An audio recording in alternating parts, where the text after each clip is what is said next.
the employment at will rule. It's on page 61 of Maurer, but I want to underscore it because we'll come back to it again and again, and especially when we read Greenhouse.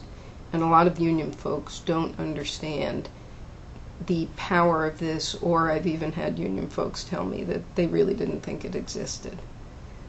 The basic rule in this country, in the private sector, is absent a written contract, and for the most part that means a union contract, workers can be fired for good reason, bad reason, or no reason.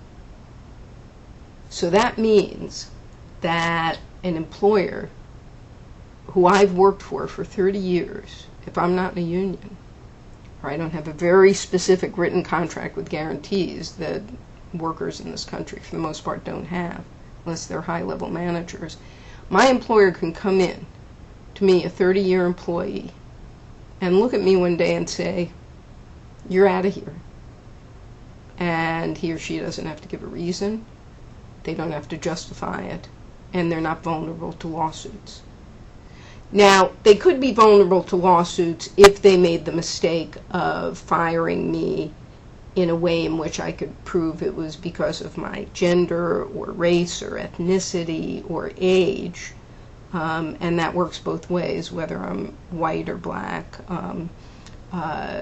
whether I'm a woman or a man. If they based it on certain prohibited characteristics under other laws, then I might have a case. But if they just did it because they don't like me, or I happen to say something that rubbed them the wrong way one day, if I don't have a union contract, I can be gone on their say-so. That is the law in this country, in the private sector.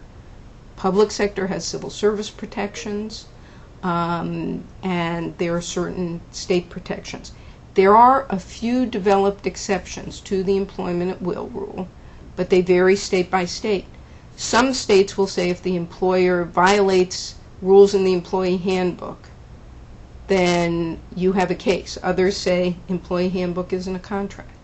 There are some whistleblower rules in the federal sector and in states.